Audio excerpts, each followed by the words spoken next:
편안들 하십니까?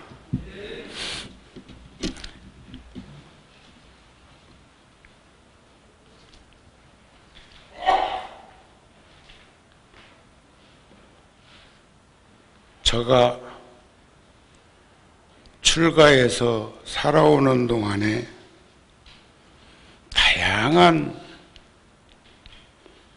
일을 불자들하고 함께 하고 있는데 아직도 꿈을 꾸고 있는 게 있습니다. 월키오의 마음의 길을 통해서라는 글에도 보면 꿈을 꾸는 것과 행동하는 것은 같은 것이 아니다, 그런 말이 있는데,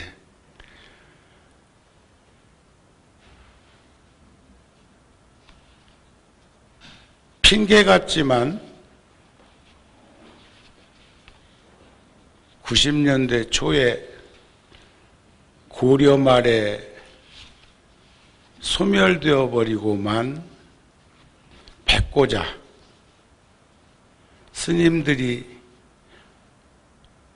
선지식을, 그 당시에는 야단법석을 많은 스님들이 운집된 상태에서 병명의 스님들을 청해 모시고 법석을 이룬 것을 백고자라 하기도 하고, 진량의 법칙으로 보면 그런 일이 있지요.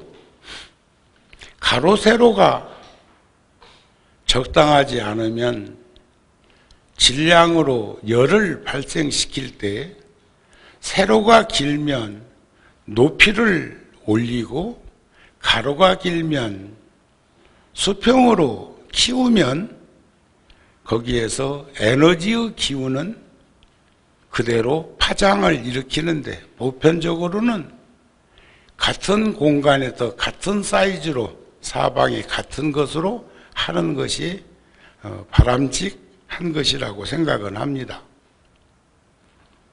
좀 더 화엄경 살림법회 백고자를 오래 했더라면 한 그런 아쉬움을 가지고 있으면서 다시 한번 백고자를 아예 구룡사와 열애사에서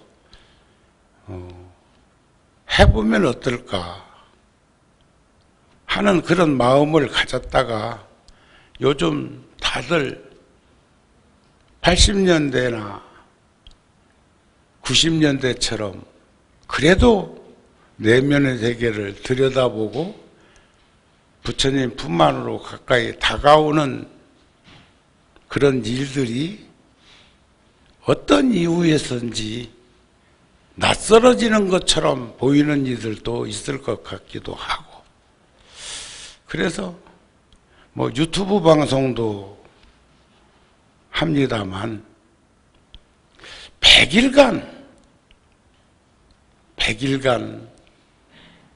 아니 그보다 더 길게라도 내 생전에 대방광 불화엄경 살림법회를 한번 하고 이 생을 마감할 수 있으면 좋겠다, 그런 마음을 가지고 있고, 통도사는 아주 오래전부터 화엄경 살림법회를 매년 동짓달 초하루부터 금문까지 한 달씩 법회를 해오고 있는데, 제가 통도사 소임 볼 때는 4년 동안 53명의 스님을 청해서 53일간 화엄경 살림법회를 한 적도 있습니다.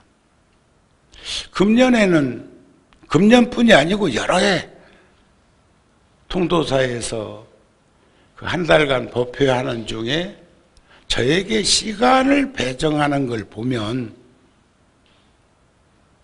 꼭 일요일 날 법문을 하도록, 이번에는 일요일 날이자 시장제일이자, 그래 불자들이 통도사에 더 많이 운집될 수 있는 날을 선택해서 법문을 청하던데 이번에 저에게 주어진 법문은 십지품이에요. 십지품. 화엄경에는 십신, 십주, 십행, 십회양 42계위에 십지를 합하면 50, 지휘점차를 논하면 거기에 도가 있는 건 아니지만 등각, 묘각 52위 지휘점차 위에 무상정등 정각을 이루는 깨달음의 세계. 부처님께서는 성불하신 이후에 현세에서도 2600년 전에 45년 동안 보살 행원을 하신 거죠. 전법 활동을 하신 것 자체가 깨달음으로 끝을 맺은 게 아니고.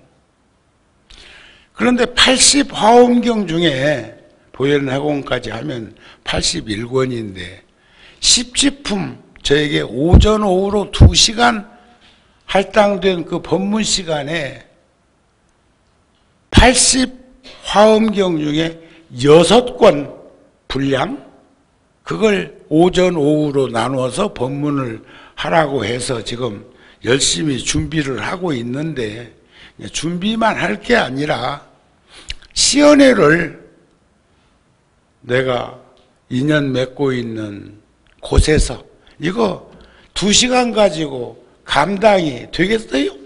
6권을 화엄경 경전 6권을 80화엄경 중에서 10조구만 5048자가 80권에 수록되어 있다면 거기서 6권의 분량은 몇 자나 되겠어요?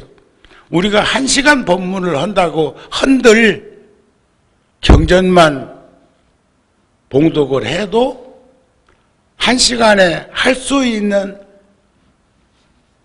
언어의 숫자는 몇 자나 될까요? 그러면 함축하고 함축하고 농축하고 농축해야 될 것입니다. 그래서 그때까지 그 이후에도 한동안은 십지품에서 법문을 하도록 해야 되겠다. 그런데 십신이 되었던 십주가 되었던 십행이 되었던 십회양이 되었던 십지가 되었던 등각이 되었던 묘각이 되었던 간에 신의 행증이라고 하는 믿음과 이해 풀어가는 거죠. 엉클어진 실타를 풀듯이 번뇌 망상을 풀어가면서 실천덕목의 수행을 해서 증득하는 것을 신의 행증이라고 그러는데 이 모두가 다 십바람일, 우리는 보살행원에서는 육바람일을 말하는데 화엄경에서는 끊임없이 반복해서 십바람일법을 말해. 그럼 뭐 다른 건 아니에요. 다만 4가지 바람일이 더 있는 거죠. 보시, 지계, 인요, 정진, 선정, 반야, 방편, 원, 력, 지. 여기서 보면 지혜가 2번 나와. 반야지혜가 있고 십바람일에 지혜가 있고 또 팔정도에도 보면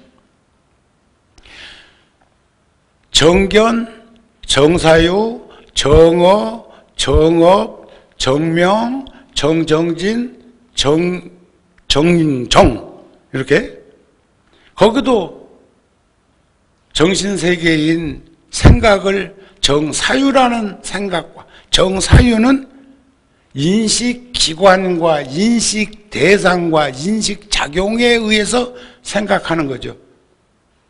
저기 끝머리 가서 정은 유형, 무형 상관없이 늘 한결같은 무념, 무상의 상태를 정정이라고 표현할 수가 있을 것입니다. 본래 부처를 잃어버린 게 중생이고 본래 부처를 찾으면 부처님이신데 본래 부처를 찾고자 노력하는 것을 우리는 수행, 정진이라고 합니다.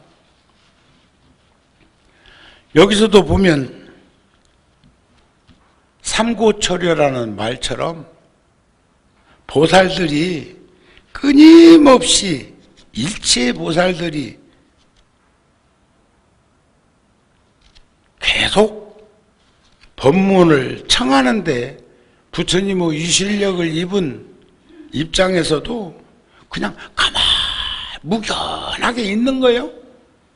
한 번, 두 번, 세 번 끊임없이 반복해서 청하는 그런 대목이 나오는데 저는 85년도에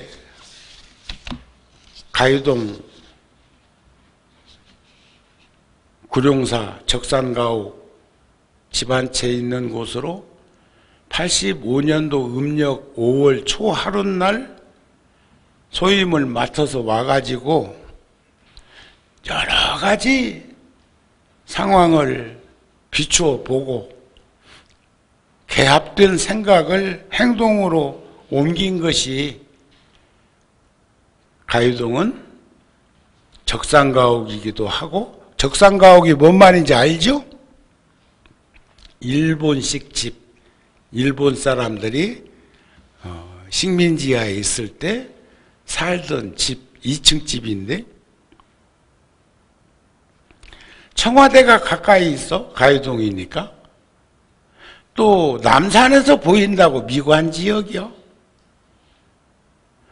또 한옥마을이 같이 붙어 있어가지고 한옥보전지역이요. 그런데 그게 질량법칙으로 보면 적산가옥 같은 것은 헐고 다시 짓게 하는 그런 것이 쉽지가 않고 그냥 뭉그러뜨려가지고 한옥보존지역 이런 거예요.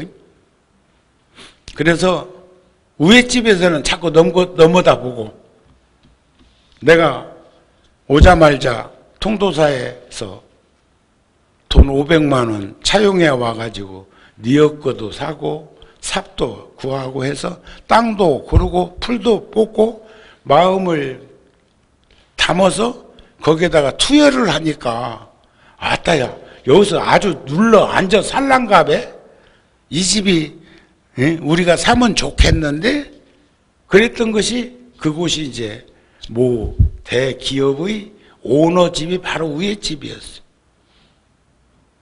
그래가지고 통도사에서 마음을 내서 저는 심부름하는 거죠. 양산군에 가서 승인 받고 경상남도에 가서 승인 받고 또 종단에서 승인이 나도 그 당시에는 불교 재산 관리법이라는 것이 있어서 우리 재산인데도 함부로 처분할 수가 없던 그런 시절이에요. 그런데 한두 달도 안 걸려가지고 그런 게 일사천리하게 척척척척척 진행돼가지고 이곳까지 85년도 10월 달에 10월 말경에 이쪽으로 이제 옮겨오게 된 것이 그때 우리들의 현상 모습이라고 생각이 됩니다. 그런데 여기가 일반 주거지역인 줄 알았는데 서울시에서 유럽이나 미국 같은 데 도시계획에 의해서 주택지가 형성된 그런 것을 이 강남역에다도 투여를 해서 아파트 단지가 도시계획에 의해서 이루어지는 것처럼 그래가지고 건축 허가를 내려고 보니까 높이는 8m 2층 집을 초과하면 안 되고 법적으로는 건평 300평까지는 종교시설을 허가해 줄 수 있는데도 안 내줘가지고 제가 한 2년 정도를 서울시에 가서 살다시피 했어요. 서울시에 가서.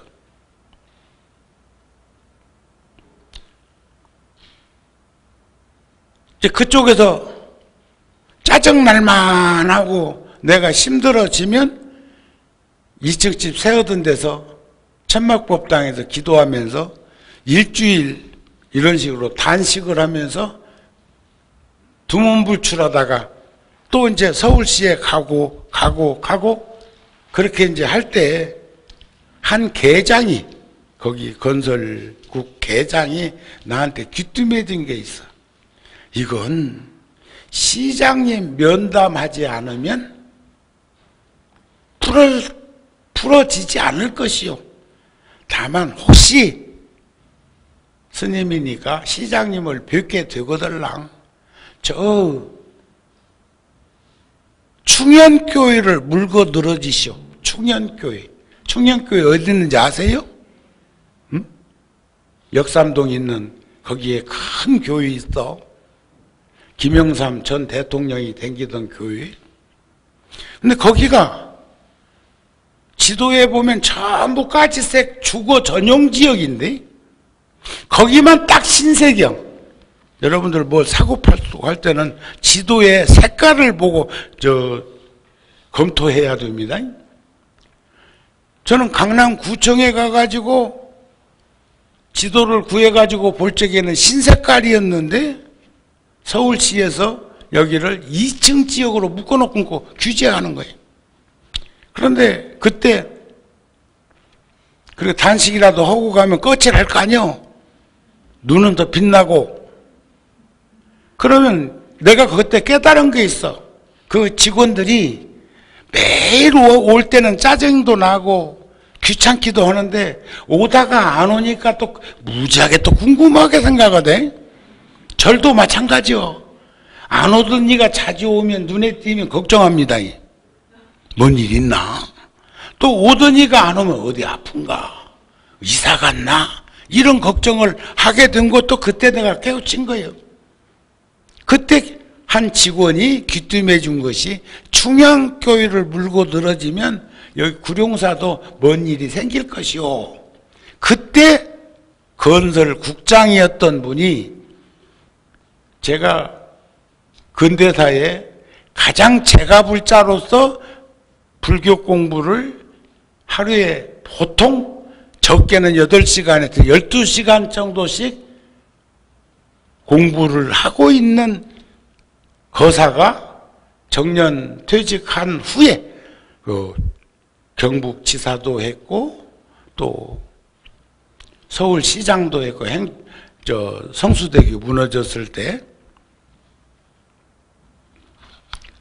그런데 그분이 한 22년 전부터 그러니까 다양한 종교를 접했는데 결론은 어저께 그런 말씀을 하시던데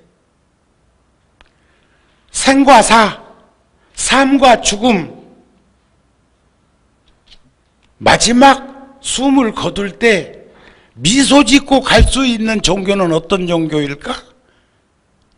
불교더라는 거예요. 불교. 그분이 풀을 청자, 빌허자, 청어당 우명규 박사인데 어제 88세였어요. 저도 초대받아가지고 가서 가족들하고 공양을 하고 왔는데 나보고 한 말씀 해달라고 해서 먼저 가 있으면서 그 식탁에 올려져 있는 책을 들춰보다가 그는 어떤 사람인가? 그가 살아온 80평생의 발자취라는 책이 놓여 있고 수십 권의 노트 정리, 대학 노트 두꺼운 거 노트 정리한 것은 얼마나 그러나 글자 한자 오자나 글자 한자 흐트러짐 없이 노트 정리해 놓은 그 모든 것을 어제 최종적으로 그러대요. 이 내가 공부한 이 자료는 정우 스님께 드리고 세상을 떠나고자 한다. 저도 어저께 내가 상속자라는 말을 해서 혈육은 아니지만 우 박사의 그 흔적을 상속받을 스님이다. 이렇게 이제 얘기를 했는데 보던 중에 너무 좋은 내용들이 있어서 제가 단락만 잡아서 이 얘기를 했어요. 언제 어디서나 자기 마음을 잘 다스리라. 자기 분수를 알고 매사에 만족할 줄 아는 사람이 되라. 살아가면서 남과 절대로 비교하지 마라. 자기 자신하고 비교하지도 말고 가족들하고 남하고 비교도 그런 일 많이 있어. 아이고 누구는 어쨌든 이렇게. 또 이 세상에는 공짜는 없다. 각자에게 주어진 시간을 유용하게 활용하라. 엄벙덤벙 어영구영 이렇게 사는 게 아니라 새해 인사를 많은 이들은 새해 복 많이 받으세요 하는데 언제부터인가 자기는 새해 복 많이 지으시고 복 많이 받으세요 하는 인사를 하게 되었다. 이런 얘기예요. 그런데 제가 이 십지품이나 대승 불교하고 너무 접촉되는 부분들이 있어서 어제 제가 대승 기실론 소에 있는 원효대사의 서술한 개송을 들려드렸습니다. 그런데 그분 것을 한번 보자면 사람의 마음은 아무도 볼 수가 없다. 그렇다고 마음이 없는 것이 아니다. 마음은 모습 없는 모습이다. 완전히 선시야. 깨달은 분의 가르치며 마음은 신 것도 아니고 검은 것도 아니다. 마음이 있으면 사람이고 마음이 없으면 송장이다. 형체가 있는 것 중에서 가장 큰 것은 바다요. 형체가 없는 것 중에서 가장 큰 것은 허공이다. 원효스님 말씀이 상기될 거예요. 유형인 바다와 무형인 허공보다 더 큰 것이 인간의 마음이다. 그러나 옹졸하게 쓰면 바늘하나 꽂을 곳이 없는 것이 또한 인간의 마음이다. 이런 진리를 안다면 마음 닦는 수행을 하지 아니하고 어찌 방일 게을러 빠질 수 있겠는가? 좋지요? 법문이죠? 그런데 여기서 제가 저에게 울림판이 뭐냐면 있다고 할까?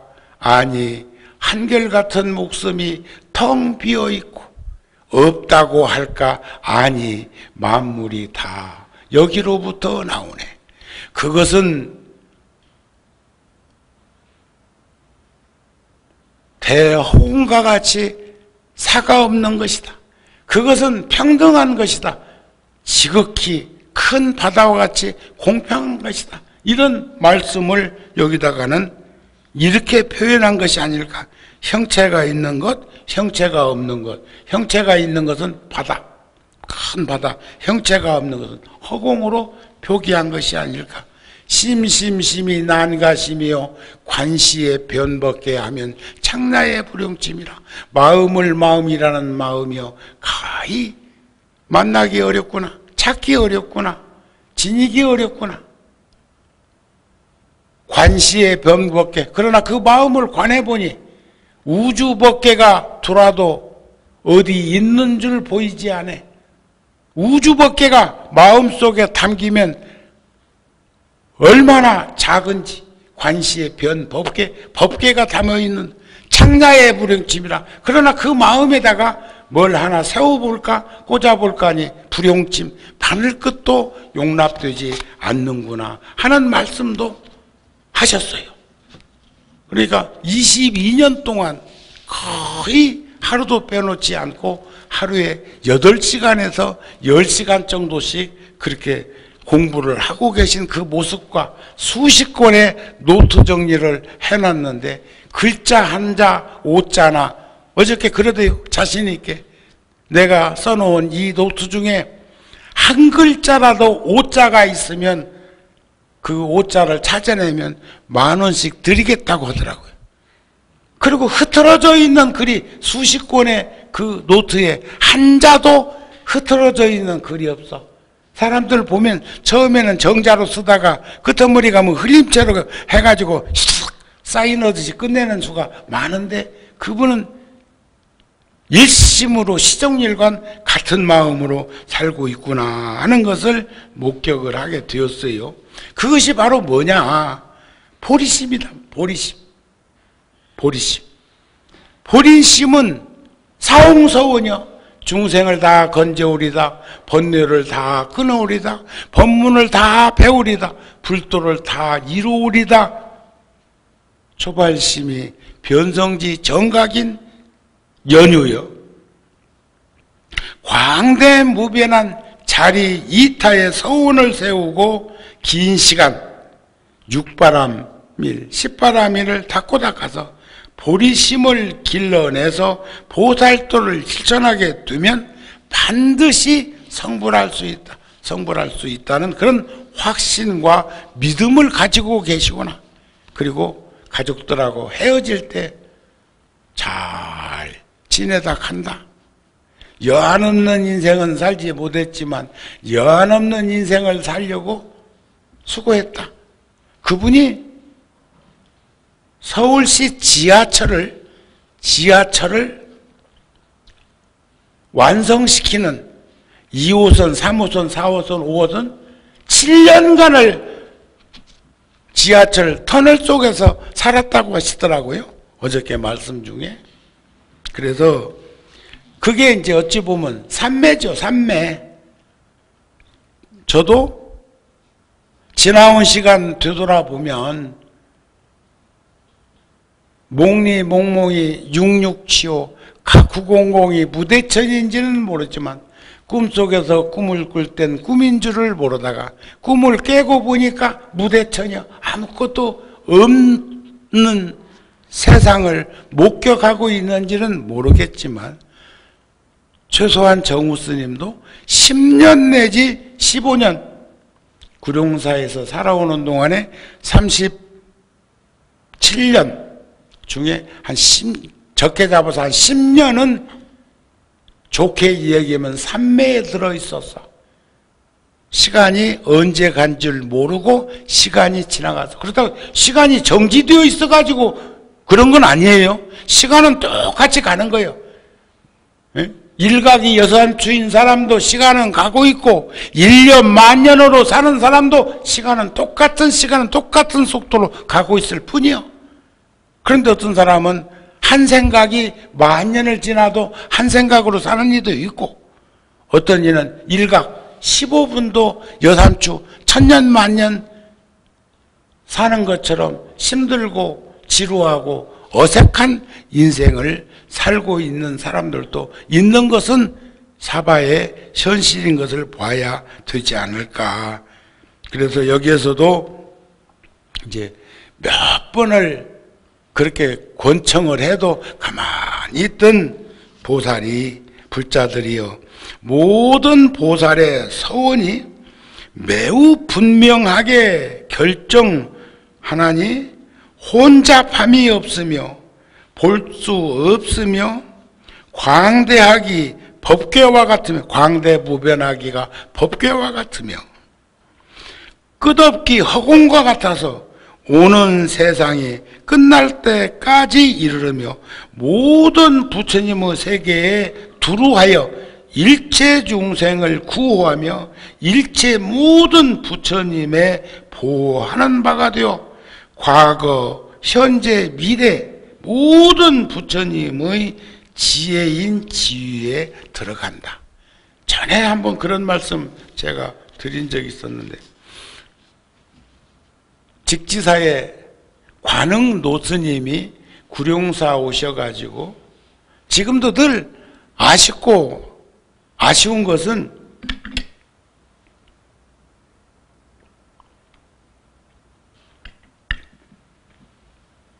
백고자 법문이 끝나고 나면 108대참 3번 하기 전에 제가 잠깐씩 멘트를 한 게 있어요. 그날 법문의 요지, 그리고 큰 스님이 말씀하신 거. 근데 그걸 왜 누구도 녹음하려고 하는 마음을 못 냈을까? 그 흔적을 남겨놨더라면 그때의 환희범렬한 그 충만된 기쁨을 지금도 누릴 수 있을 건데 하는 아쉬움을 갖고 있어. 또 한 가지는 1990년 32년 전에 오라노 스님 모시고 한 달간 제가 중국과 국교 수립되기 전에 종이에다가 비자 찍힌 것 끼워가지고 중국을 가서 제자들 4명이서 노스님을 모시고 한 달간 순례한 적이 있었는데, 그때 자동차 안에서 노스님이 끊임없이 중국에 대한, 불교에 대한 말씀하는 걸 왜 녹음기 하나 가지고 가서 녹음해 놓지 못했을까? 그런데 관흥 노스님이 그때 말씀하신 게 중생과 삼보를 뭐라고 표현했느냐? 중생들은 아집과 편견으로 아상, 인상, 중생상, 수자상이라고 하는 그런 12상을 가지고 있으면서 자기 세계를 만드는 거예요. 고무풍선에다가 바람을 불어가지고 그것을 자기 세계로 가지고 살고 있다 이게. 시간이 흐르면서 바람이 빠져서 소멸되기도 하고 다른 것에 만나가지고 터지기도 하고 그러는데, 다양한 현상으로 벌어져도 애들은 고무풍선 가지고 놀다 터지면 울지요. 또 불어달라고 하죠. 또 갖고 싶다고 하죠. 이렇게 이제 오욕과 용락을 그런 식으로 표현해 볼 수도 있을 겁니다. 근데 큰 스님 말씀에 가득 풍선에 담겨져 있는 그 바람 가지고 중생 살림살이를 하고 있는데, 그걸 스스로가 툭 하고 터뜨리면 내 의가 둘이 아닌 것을, 바깥 경계와 안 경계가 둘이 아닌 것을 중생들은 풍선이라고는 장막에 가둬놓고 자기 세상인 양 하고 있다. 이것이 중생이 고통과 괴로움을 벗어나지 못하고 부자유스러운 얽매임 구속 속에 살 수밖에 없는 현상이라는 말씀 하셨던 것이 오랫동안 기억에 남는 가르침이기도 합니다. 이해가 되시죠? 이해가 안 돼요?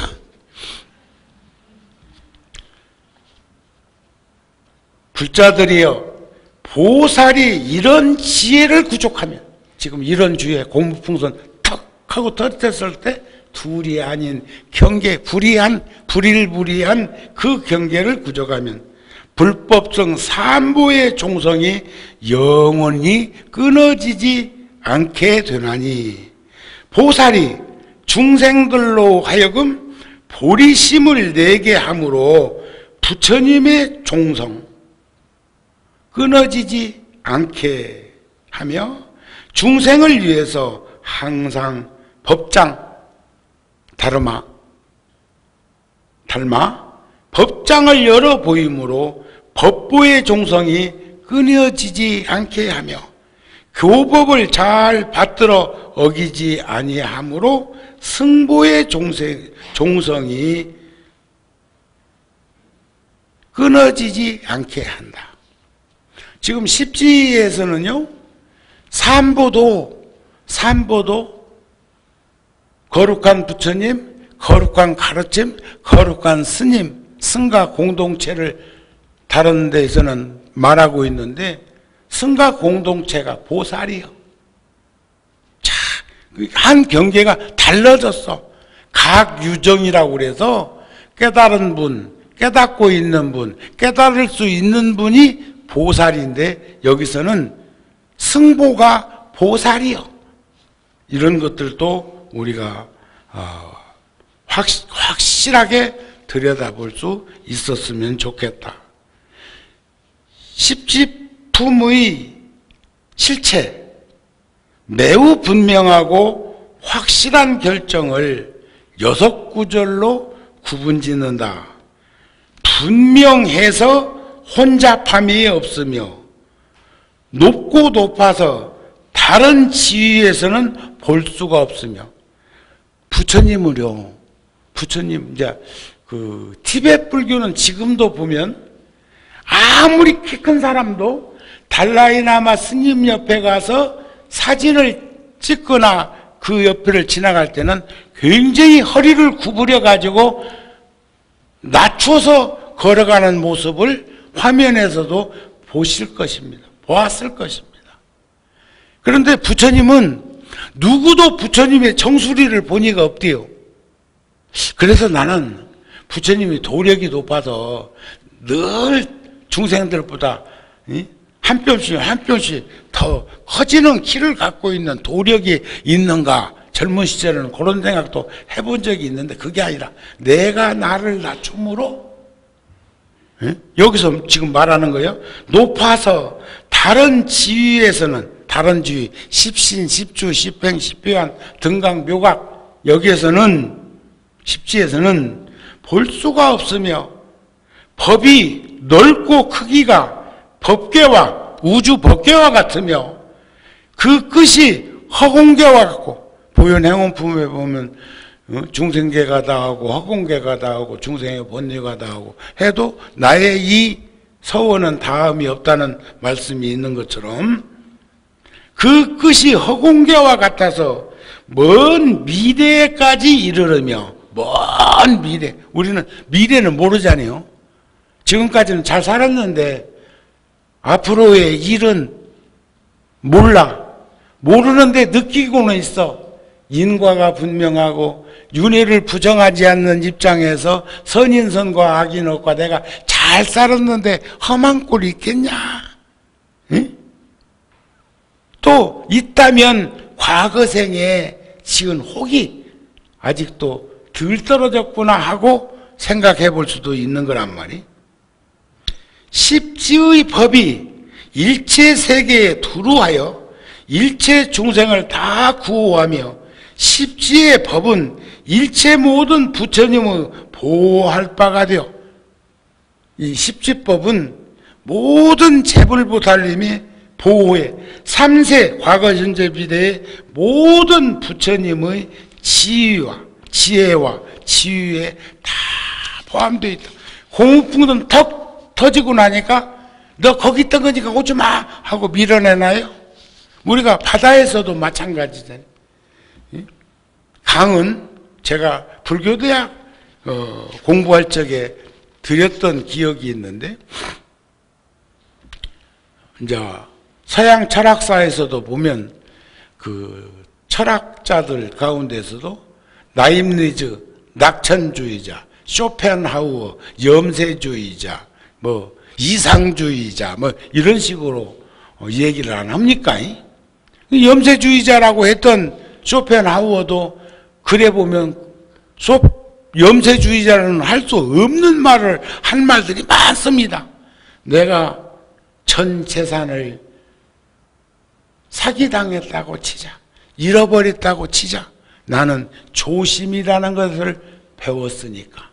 이런 말을 염세주의자는 못할 것 같은데. 자, 또 지금 강도 한강, 임진강, 낙동강, 두만강, 금강, 영산강, 뭐 다양하게 강이 있죠? 예? 안 가봐서 몰라? 근데 그 강의 물줄기나 물이, 중국에 가보니까는 저 낙산 대불 모셔져 있는 곳은 세 지류에서 물이 합해져서 한 강으로 이루어지고, 거기서 더 가면 이제 양지스 강으로 합류된다고 그러는데, 세 강 물줄기가 그 한 줄기의 강에서도 색깔이 다르더라고요. 맑은 물, 흙탕물, 시커먼 물, 어디 탄광에서 흘러나오는지 시커먼 물도 오는데, 그 물이 저들끼리 가고 유유상종 끼리끼리 가고 있더라고요. 그런데 그 물이 더 가서 바다에 합류되었을 때는 그 물이 합성되어서, 제가 그 전에 한 30여 년 전에 제가 모 일간지에다 글 쓸 때도 그런 말을 써놓은 적이 있었는데, 이 한강, 여러분들은 서울 사니까 한강으로 이 얘기를 합시다. 저 북쪽으로 가면 북한강, 저 남쪽에서 오는 것은 남한강, 맞죠? 굳었어? 추워서? 굳었어? 대답도 못하니? 이제 끝내야 되겠구만. 그런데 여기 가까이 지나가면 탄천, 양재천이라고도 하지. 또 저쪽 상계동 쪽에서 내려오는 건 무슨 천? 중랑천. 또 안양 쪽에서 시흥으로 내려오는 건 안양천. 근데 그 물이 옛날에는 굉장히 오폐수가 많이 내려와 가지고 지금 서울 좋아진 거요. 코를 들이댈 수가 없는데 그게 주범은 인간들이었잖아요. 그것을 말키고 정화를 시설을 통해 가지고 하고, 여기 같은 경우도 초기에는 정화조에서 담겨져 있던 것을 퍼냈어요. 퍼내. 근데 언젠가 보니까 정화조가 없어지고, 정화조가 아주 없어지는 건 아니에요. 지하 1층 같은 데는 바로 자연 펌핑이 안 되니까 거기 담겨져서 거기서 품어내는데, 바로 오수관으로 바로 나가가지고 탄천에서 정화해가지고 한강으로 흘러내려 보내는 것이 아닐까. 그런데도 정화를 잘 해가지고 상당히 맑어. 또 서양 같은 데 가보면 집이 몇 채씩 이렇게 어울려서 산을 의지하고 사는 집들을 유심히 관찰해 보면 정화조를 통해서 나온 물이 작은 둔벙을 경유해 가지고 거기에는 그 수초들이 많이 갈대 같은 것이 나 있고, 거기서 정화한 다음에 물이 자연 배수되도록 해놓은 것을 목격할 수 있고, 뉴욕 원각사도 그런 모습을 바라보게 된단 말이에요. 제가 통도사에서 연반 만들었을 때도 마찬가지예요. 통도사도 그 방문객이 많아가지고 화장실이 많은데, 화장실에 정화조를 경유해가지고 나가는 물을 연밭으로 내가 빼놨어. 연방죽으로. 연못에다가. 그렇게 해가지고 경유해서 통도사 그 하천으로 흘려보내니까 아이들이 거기에서 물장구를 치고 놀 수도 있더라. 또 맑은 물은 탁수는 불효삼척이라고 1m 가기 전에 물이 맑아진다는 그런 말도 있어요. 그런데 한강에서 너는 양재천에서 흘러나오는 것이니까 여기 합류하지 마 해갖고 밀어낼 수 있어. 중랑천도 안양천도 마찬가지야. 그러나 그 물이 저 서해안으로 가가지고 5대양 6대조하고 합성되었을 적에는 양재천이나 중랑천이나 안양천 얘기를 않는다 이거예요. 제가 그 글을 아마 대통령 선거 대선 때 내가 그 글을 썼어. 일간지 신문에다가. 그러니까 누가 대통령 되느냐에 따라서 흥하는 이도 있고 망하는 이도 있는 현실을 바라보면서 그렇게 빗대갖고 내가 이 얘기를 한 거예요. 이제 대통령쯤 되면 바다가 되어야지.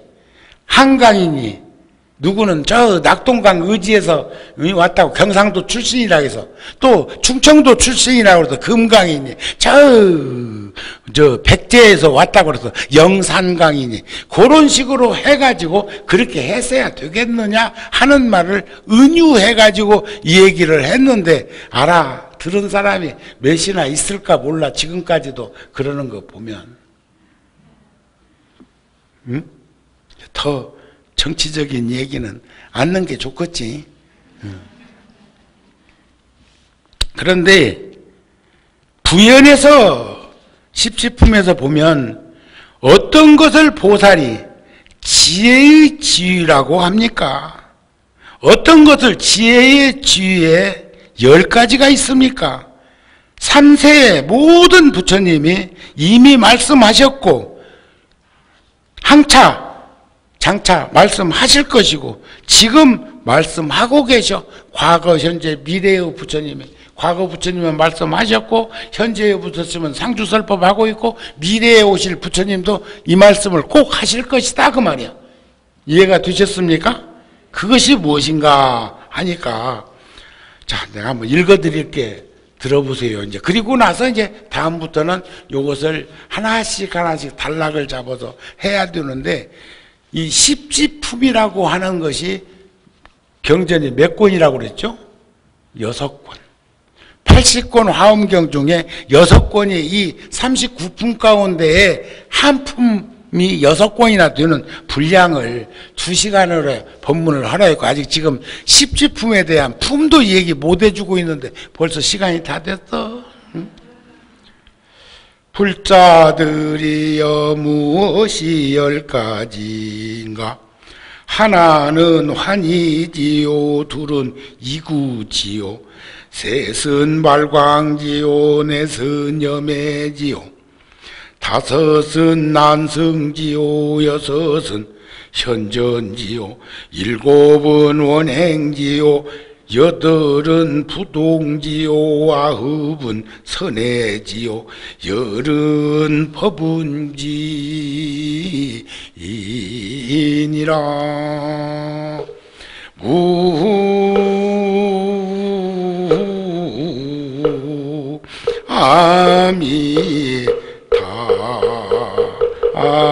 아미타불.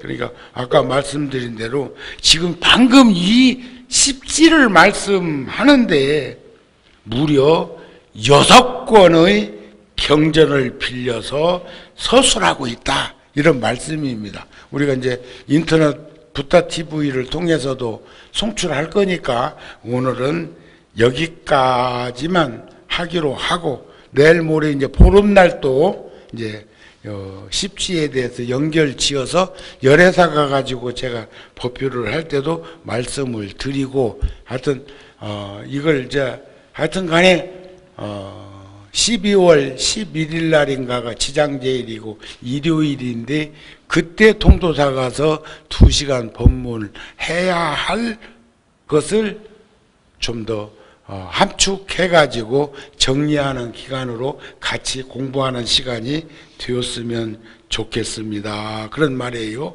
그래서 보살이 바람일다를 수행하는 것은 결국 성불하기 위함, 깨닫기 위함이었고 부처님이 일체중생에게 불종자가 끊어지지 않게 하기 위해서 상주설법, 지금도 법을 이렇게 설하고 계십니다 하는 말씀으로 오늘 법문을 마치겠습니다. 성불하세요.